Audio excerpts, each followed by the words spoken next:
Great. Okay. Thanks for joining us on this really beautiful and unseasonably, there we go, warm day. I've seen that we broke some heat records in parts of Vermont, which is not really a happy sign. We are happy to have you, though, here for our April green drinks. My name is Ginevra. I'm the program director here at Sustainable Woodstock. We were founded in 2009, and we are a nonprofit community and environmental action and education organization. Our vision promotes vibrant, inclusive, thriving communities where we live sustainably now and into the future. So you've come to one of our monthly green drinks. These are events to connect people who have similar interests and ideas around the environment. And we invite local nonprofits, businesses, and individuals to make short presentations that highlight sustainability and green initiatives going on in our area and sometimes more broadly. I'm going to do a brief plug here for next month's green drinks. I always have to. Feels exciting too as well. So on May 18th, we will be hosting a green drinks titled Vermont's Forests in a Changing Climate. So that'll be presented by Ali Kasiba, who is a forest ecophysiologist and extension assistant professor of forestry with UVM. She'll discuss how climate change and other stressors pose a threat to our forests and how we can think about and manage forests to increase their resiliency and adapt to change. So really interesting and potentially relevant to some of the work that you all are doing at the Upper Valley Land Trust. So that'll be next month, and I'll send that out in a follow-up email. Before we get started, I'm just going to quickly run through how this meeting event will go. So right now we are recording. That's my reminder to make sure we're recording. We are. And you're currently muted. So if you have questions while Peg is presenting, please do type them into the chat box on the side of the screen, and then we will ask them during the Q&A after she's done. If you're unfamiliar with Zoom, you can run your cursor over your screen, and there should be a little chat icon. If there's not, there's a button that says more and then a ... symbol. And if you click that, you should be able to open up your chat. I'm going to follow up with any contact info or relevant links that you want me to include, Peg, and any other info, along with, I should say, the recording. So this is being recorded, obviously, and I'll follow up with the recording to everyone who is registered. I think that's about it. So I'm going to go ahead and introduce you. Peg Merrens has been protecting land in the Upper Valley for 22 years and has served as the Vice President for Land Conservation at the Upper Valley Land Trust since 2003.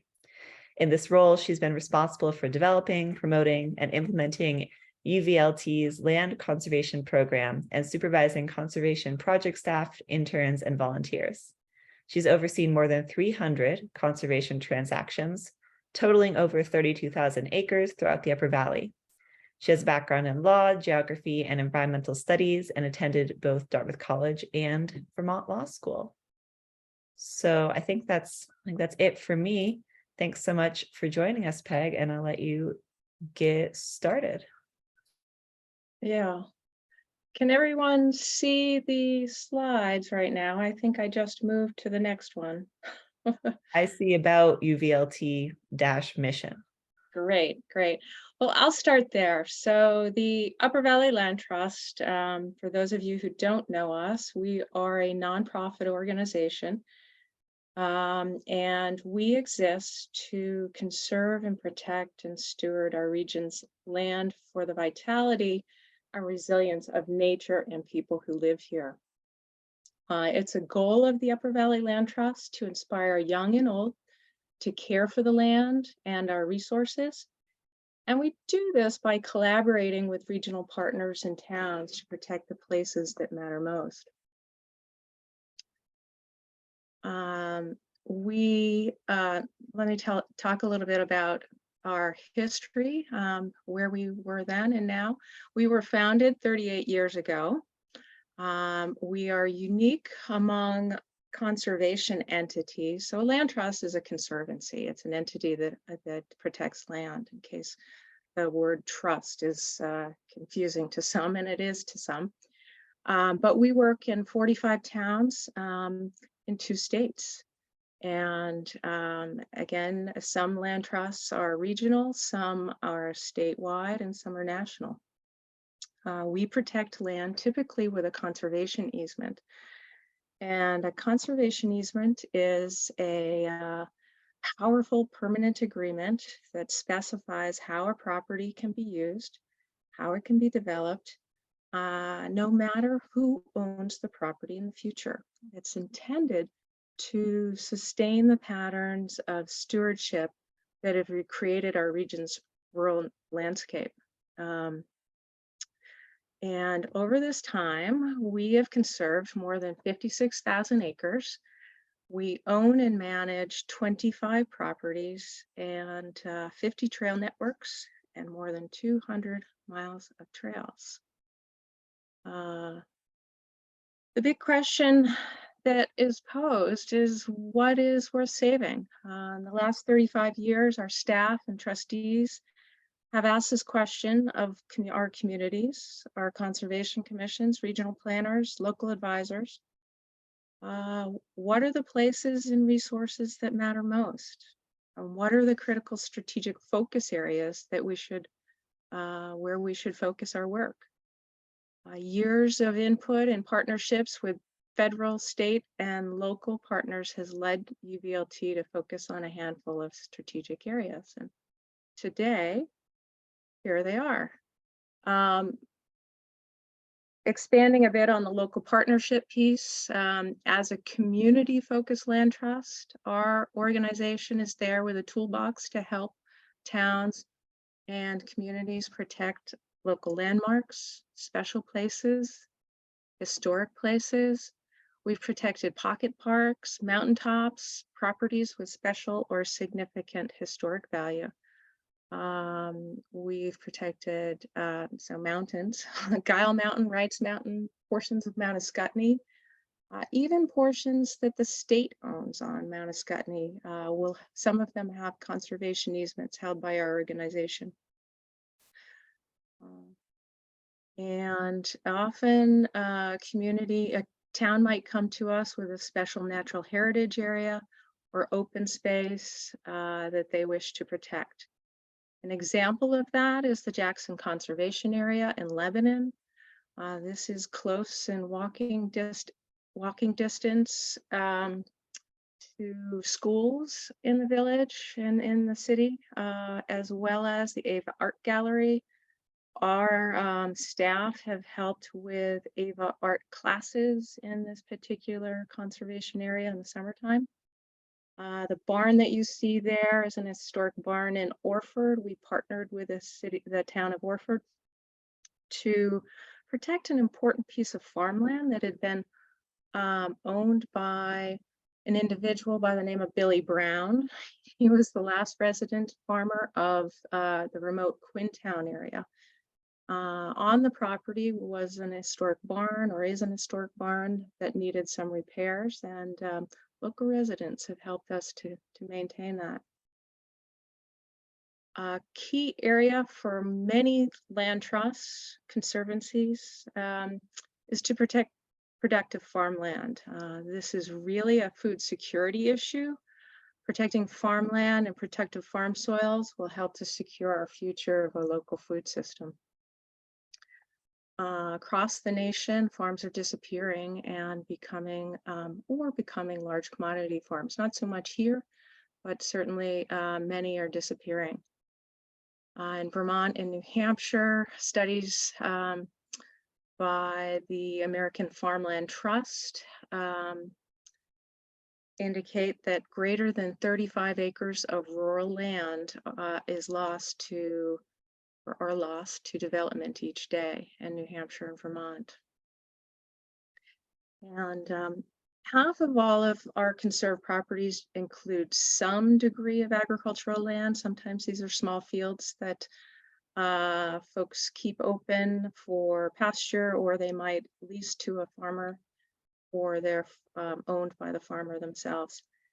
This is certainly a tradition in the Upper Valley, and one that we take care to protect because of, again, as I said, to try to ensure that we have the land base to raise farm animals and grow food in the future.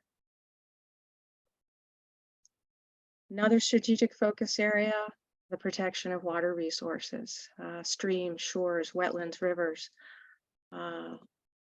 Clean water is often the #1 priority when it comes to environmental concerns among communities. Drinking water sources are often above ground. We've helped to protect some of these water resources with communities. And certainly water resources play an essential role in water quality, healthy ecosystems, resiliency from the changing climate. We work with state and federal partners to create safe river corridors and minimize erosion hazards. And we've protected hundreds of miles of streams and river frontage in the Upper Valley. Certainly there are recreational benefits too, as you can see here. Moving on to habitat fragmentation and perhaps touching on a little bit of the next Green Drinks presentation. Habitat fragmentation is actually one of the most, slide on. Habitat fragmentation, as I said, is one of the most significant ecological challenges today. Large blocks of connected forest habitat are essential to many species. Recent studies by the Nature Conservancy point to the importance of protecting diverse, connected forests to optimize species survival and success in a changing climate. We can go to the next slide.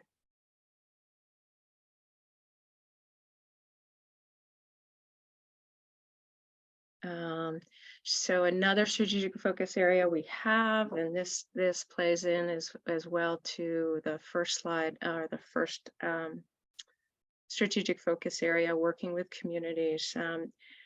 In the time that we have been protecting land, we've conducted a number of community surveys to determine what types of lands to protect. And through these surveys, we've learned that the significance and importance of establishing access to open spaces for all who live in the Upper Valley. There are many people who don't own land, and although we've conserved quite a bit of land and 40% of those provide some form of public access, there are many who don't have access to land still. And this was one of the reasons why we began to buy land or accept donations of land to manage as conservation areas.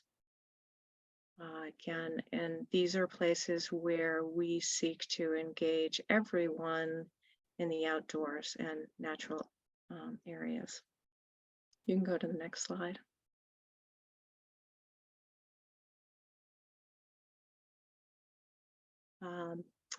These next slides will talk a little bit more about many of the activities going on in our conservation areas. As I said, we have 35 of them, and each one has been acquired through careful thought and sort of finding strategic properties that make sense for our long-term ownership. Lands with trails, lands with close to communities or schools or places where people commute so they can stop at the end of the day and take a walk. Places that offer opportunities for us to have community gardens or food pantry gardens. And again, we're aiming to encourage all Upper Valley residents to benefit and experience these places. Next slide.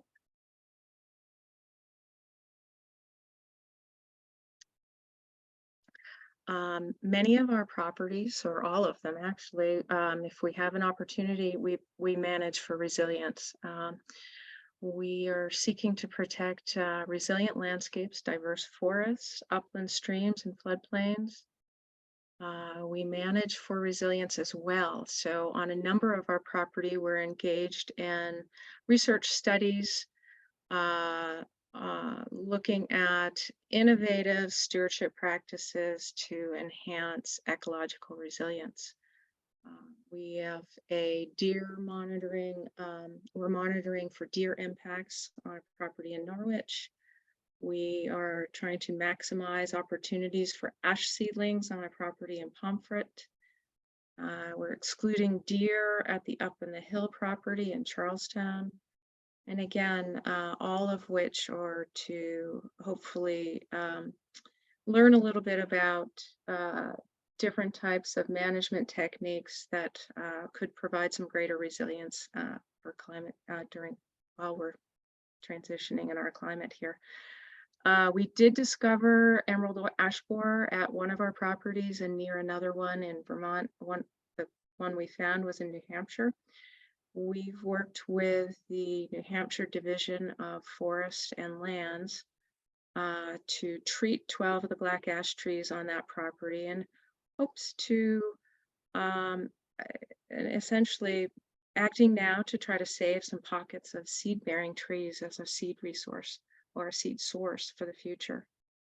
And we learned of this when we harvested a black ash tree there to be used for an Abenaki basket making demonstration. Next slide.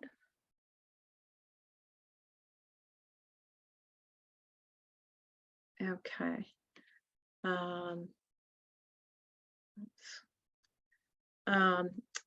A larger study that we're doing is a connectivity study for wildlife. This is a longer term study, ongoing research. We've partnered with Native Geographic and we're studying key wildlife connections between the Green Mountains and the White Mountains. We're utilizing remote sensing and on the ground truthing.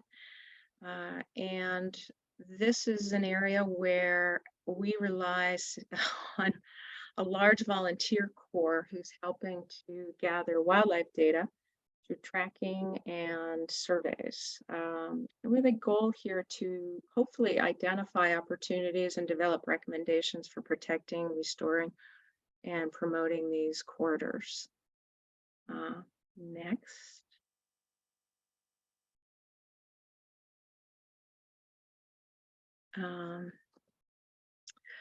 Volunteer programs and opportunities. This is, gosh, if there's a takeaway tonight, if there's anyone out there who would, who's interested in any of the programs that I, either the one I just mentioned or the ones we'll go over now, we'll pop a link into the chat box so you can learn more about our numerous programs. But our volunteers, our organization does a lot with a few, except for our significant volunteer corps that we have. And without them, we get a lot less done. So our volunteers help us to monitor over 560 conservation easements. They help with trail building and maintenance. This is a bog bridge that was built by Hypertherm volunteers in our corporate program. They help to build and install bridges and kiosks and also help with invasive species pulling and planting of pollinator gardens. And I mentioned the corporate service program. So this is a program that we started 5 to 10 years ago, engaging folks in trying to make a difference in the places they live and work, and opportunities for many businesses to engage employees and volunteer opportunities, and a day or two a year spent helping nonprofits in the Upper Valley. Next.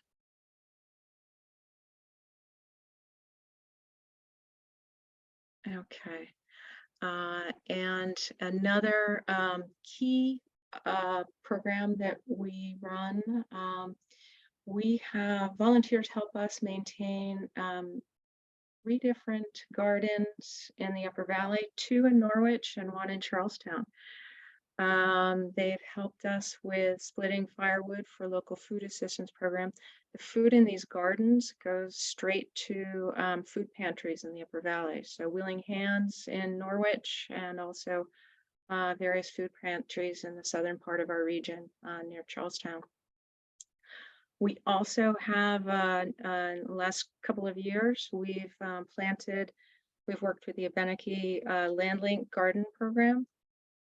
Indigenous, many of you may know about this, this is where indigenous seeds are provided to us by the Nelhegan Band of Kusik Abenaki Nation, and everything produced goes back to, at the end of the season, to Abenaki citizens, and also to be used for future growers. It's been pretty successful, and quite all of these programs take a lot of time and effort, but we have found that it's one of some of the ways that we wish to, use our lands to engage the community and to make our lands more meaningful to all in the Upper Valley. So that is the end of my slides, but I'd like to take I have a 6-minute video that I would like to share with you all. Did you want me to be the one to share it? I do. Yeah, you go ahead and share it. And I think we've talked a little bit about why we protect land, less about how we protect land tonight. But I really want to leave everyone with some landowner stories that may help you to better understand the conservation side of it and what it means for folks who have thought long and hard about land conservation and what has motivated them to do this wonderful, generous act. Okay, I think I've gotten to the place. I'm going to start sharing it, and just give me a thumbs up if you can hear it. Okay, Peg? Okay. Yep, yep.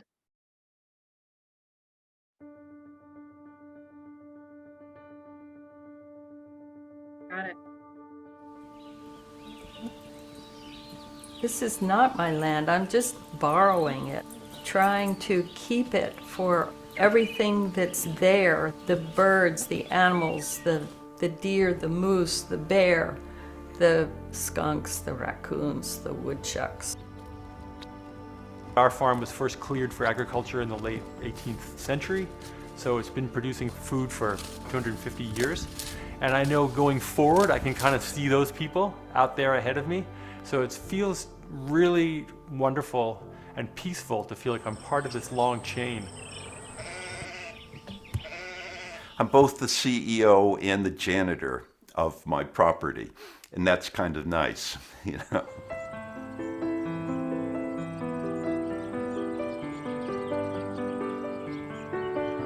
I put an awful lot of years into making this place. You know, it sustained my family and we've sort of sustained it. I'm the 6th generation, maybe it'll be 6 more, maybe it'll be no more. I don't want to control what my children do. If it doesn't work for them to continue on the farm, I would still like the farm to continue as an entity rather than to get carved up into house lots, which is what happens around us to a large extent.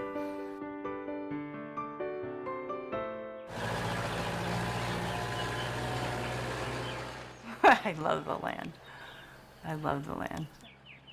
Nature has a system that we're part of, and when you're out in nature, you feel, I guess, just a piece of that system. The land has so much potential, and to take that away by developing it, it just seemed just not like the right thing.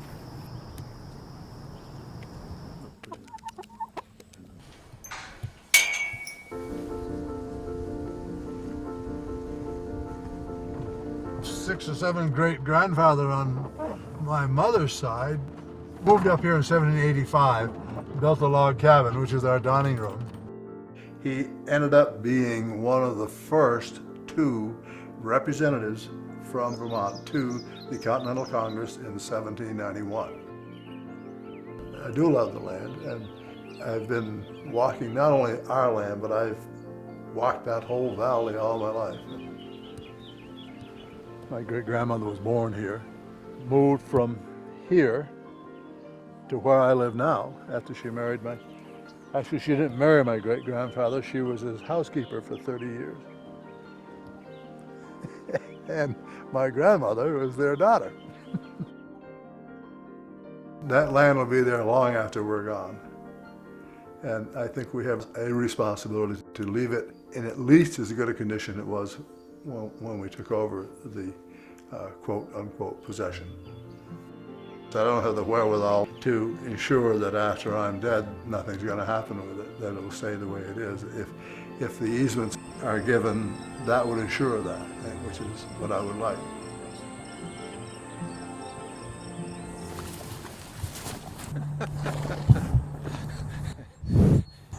Come on, Ian. Come on, leave him alone. I raise draft horses and I keep mares and foals in various pastures, and there's always people that are stopping and having lunch or looking at them or, giving them a carrot. And, I guess some people call that a working landscape. I felt it was important to keep it that way.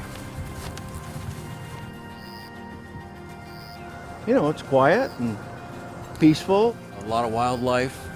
There's an eagle's nest upriver, a quarter of a mile or so. I don't know, I just like being here. You don't miss it until it's gone.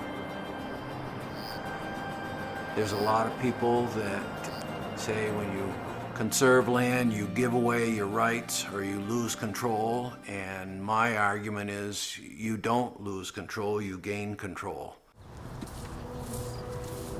I think people sometimes think that conservation is taking land out of the tax base, it's taking land out of the future. And I feel just the opposite. It's taking land and putting it into the future. After my time, it will still be there, and it will still be there for people to enjoy. I never anticipated how much pleasure I get from talking to people about the land, and they are always saying thank you. We're no longer a rural society the way we were 100 years ago. And I'm grateful that I'm able to live it. We nurture it and it nurtures us. It's food for the soul.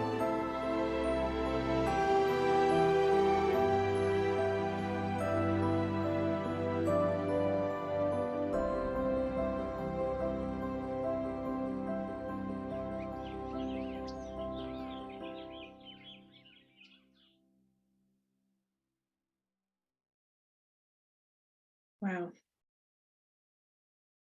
Always so moving for me. Thank you for sharing that. It's a really beautifully shot video. It's like It's lovely to very watch. powerful too, particularly because not everyone is still with us in that video. Makes it even more powerful. So that ends my presentation, and I'd welcome questions from folks, either related to all of that or anything else. Land Sure. trust related. Yeah, really. Michael is on, our executive director. He just turned his video on. Hi, Michael. Okay, Hi, Michael. How are you? good. How are you? Good, good. Very Your good. shirt matches the wall, Michael, and it's rather disarming, but I love it. Yeah, that was the whole idea, just to camouflage myself. Mhm. Yeah, and so folks can feel free to type questions in the chat here, as I see 2 people already have. If you're baffled by the chat, or if you'd rather ask it by saying it, talking, You can actually just hit the reactions button and raise your hand if you want. But we can go ahead and get started here. I'll ask the first question here. Is there a minimum size to the properties that UVLT finds it practical to work with for conservation? That's a good question. And over the years, I mean, we have not had a minimum size that we work with. But again, I think it's, I think we always look at the resources that are on each property.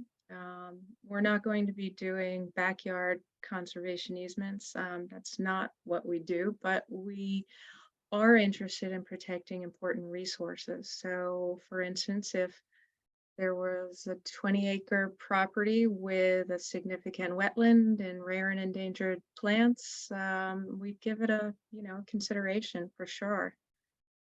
We've protected, as I said, pocket parks in towns. Our smallest easement is actually an acre of land in Sharon that the town of Sharon wished for us to protect along the White River. And prior to the conservation easement, there were a couple of structures hanging off the edge of the bank, and those were taken down, and it was made into a nice little park.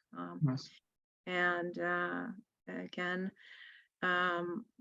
river frontage is very important to protect for many reasons. So the answer is no, there's not a minimum size. I would say, however, more and more, when we have a very big pipeline, and certainly it's not the staff necessarily who chooses all the projects at all. It's a group. These are group decisions. We present each project to our lands committee and to our board of trustees. And, there's a lot of discussion about properties, about what are the most important things to protect? And again, those strategic focus areas that I spoke of before help guide those discussions and those decisions. Yeah, thank you. Yeah. Yeah, thanks so much. I asked this one here. How does UVLT engage with local conservation commissions and their goals? Sure, that's a good question. Annually, we have a Conservation Commission gathering, usually annually. I think in the last few years, there's been a little bit less, it's been every other year. The last time we met in person was actually March 2020, but we've had at least one gathering since then via Zoom. But also staff get out to participate in Conservation Commission gatherings and meetings.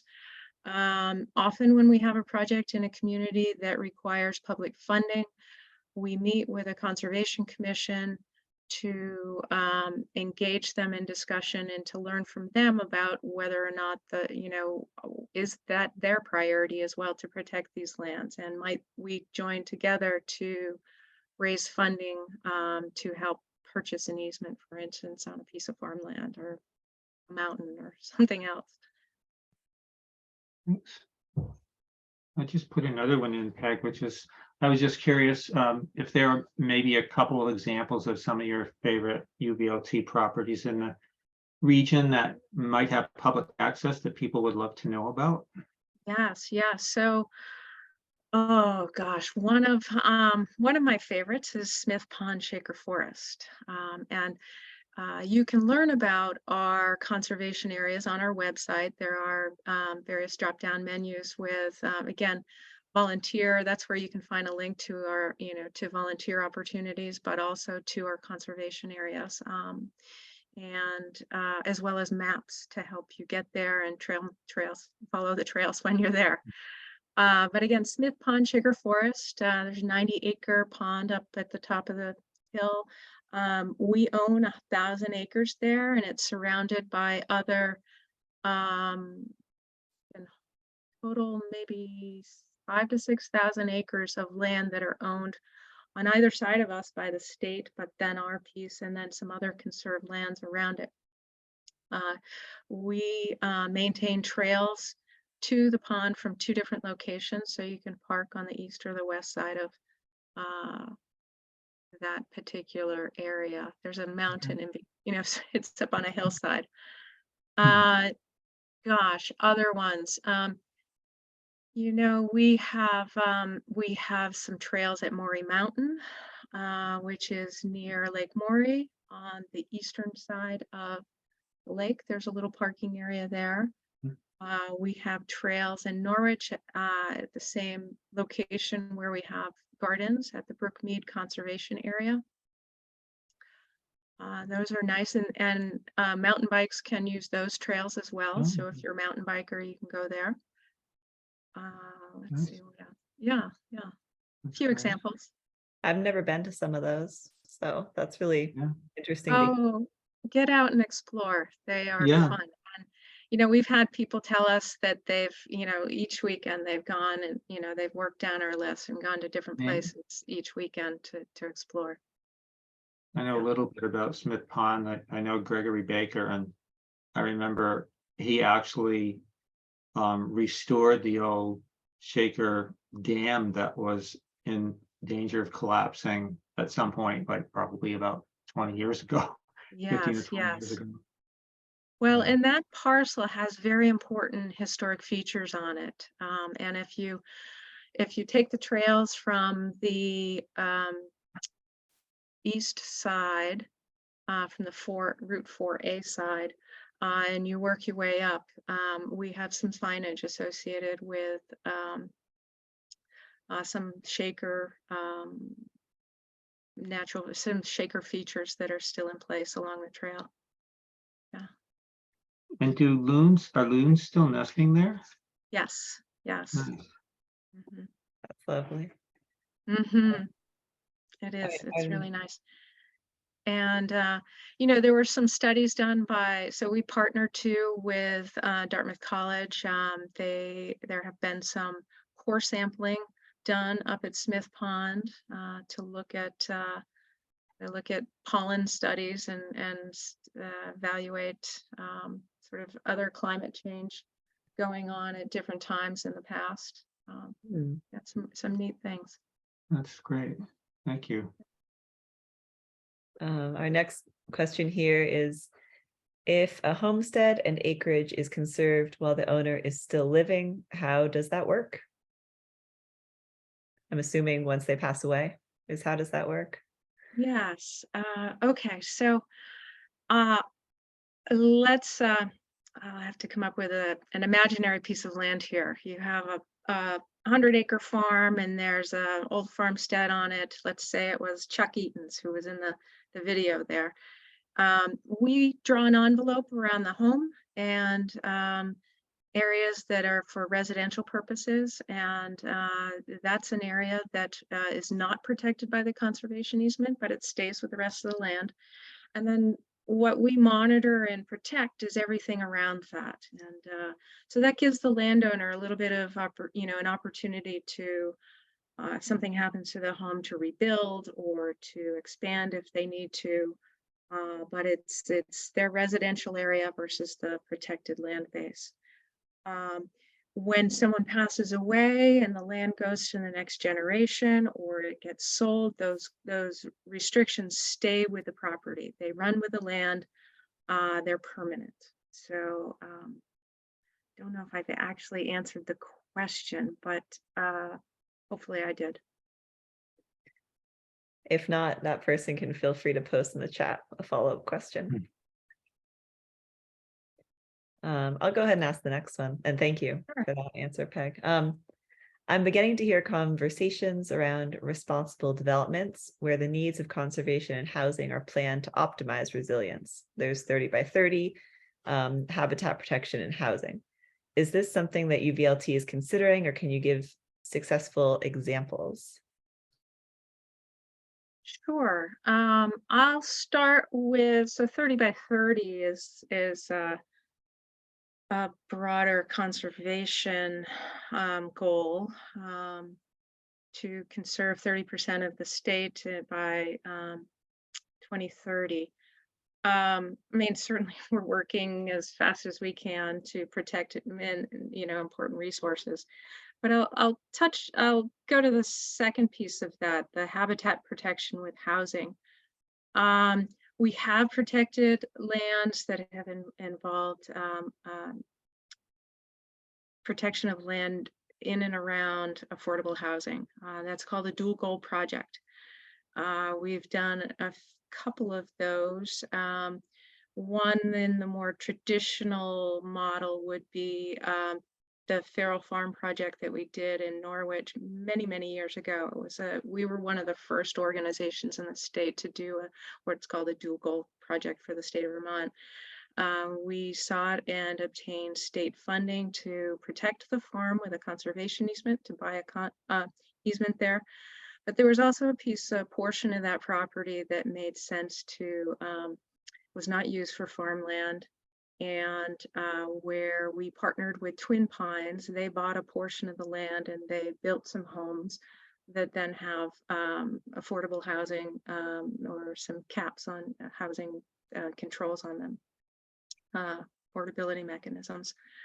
I can't say where, or we're exploring another projects like that in the Upper Valley right now. We're really excited about it, but we're sort of in the negotiating phase with the landowners, but we hope to do more of those. Another project, which is a little different, but it did involve housing and conservation, was the Cobb Hill Conservation Project in Heartland. That was a planned community for sustainable living and involved the protection of an older farm, building homes that share heating and other infrastructure, and but also share the land for the public with trails. Thank you. I didn't realize that you had conserved the Cobb Hill, that area. I grew up about 10 minutes down the road, so that's really interesting. Oh, nice. Yeah. Are there any other questions in the chat? Folks are welcome to pop them in. I have one which I didn't write, but I'm just curious, like, how do you work with other land trust conservation organizations? Like, I'm thinking of Vermont Land Trust and how they cover the whole state, of course. Yeah. How do you partner or figure out who conserves what or any of that? So that's a very good question. I'll give you a few examples. We have some partnerships going on right now.